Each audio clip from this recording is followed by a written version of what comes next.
हर कहानी में कुछ लोग ऐसे होते हैं जो खतरों से खेलने का शौक रखते हैं। मिलिए इन चार दोस्तों से। अर्जुन, जिसे हर बात में लॉजिक चाहिए था और जो इन कहानियों को बकवास मानता था। समीर, जो बस खामोशी से चीजें ऑब्जर्व करता था। करण, जो बहुत जल्दी घबरा जाता था। और दीप, जो पहले से ही बुरी तरह डरा हुआ था।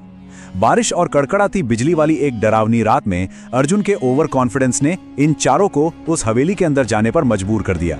दीप ने वापस जाने की बहुत मिन्नतें की, पर अर्जुन कहां सुनने वाला था। और हवेली के अंदर कदम रखते ही खेल पूरी तरह पलट गया। ये टाइमलाइन जरा ध्यान से समझिए। हालात कितनी तेजी से बिगड़े। 0 मिनट यानी घुसते ही हवेली का टूटा हुआ दरवाजा किसी अदृश्य ताकत से जोर से धड़ाम से बंद हो गया।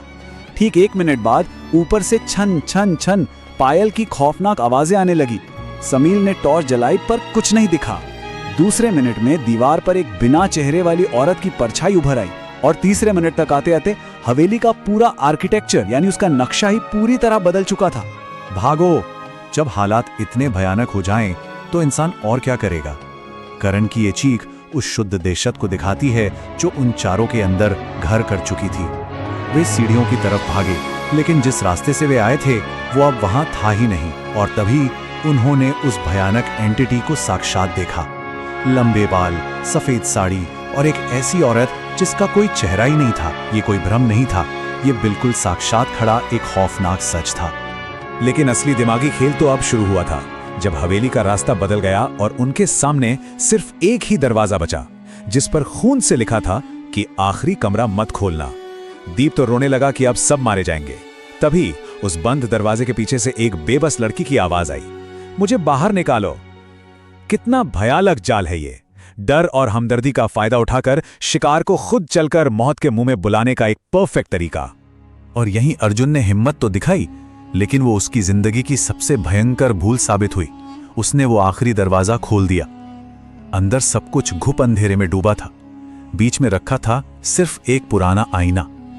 जैसे ही अर्जुन उस आईने के पास पहुंचा, आईने के अंदर उसने देखा कि वही औरत ठीक उसके पीछे खड़ी है।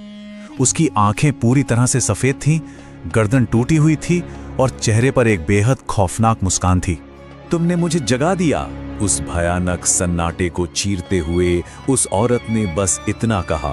और सच कहूं तो एक खौफनाक मुस्कान के साथ कहे गए ये शब्द अर्जुन की किस्मत का आखिरी फैसला थे। वो इंसान जो कुछ देर पहले तक इन बातों का मजाक उड़ा रहा था, अब पूरी तरह से फंस चुका था।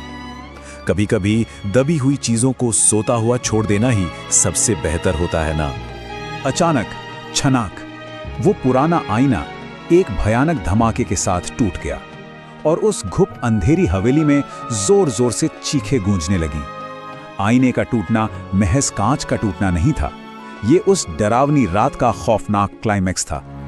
ये साफ दिखाता है कि अनजान और रहस्यमयी दुनिया में बिना सोचे समझे कदम रखने के नतीजे कितने भयंकर हो सकते हैं। अगली सुबह का नजारा देखिए, उस रात का असली और कड़वा नतीजा।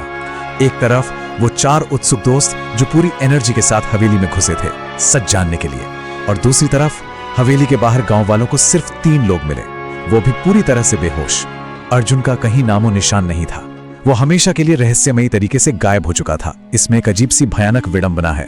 वो इकलौता इंसान जिसने सबसे ज्यादा लॉजिक लगाए, जिसने इन कहानियों को बकवास कहा, वही इस रहस्य का परमानेंट शिकार बन गया, जो हमें इस एक्सप्लेनर के आखिरी और सबसे परेशान कर देने वाले सवाल पर लाकर खड़ा करता है। क्या अर्जुन अब खुद वही कहानी बन गया है जिसका वो कभी मजाक उड़ाता था?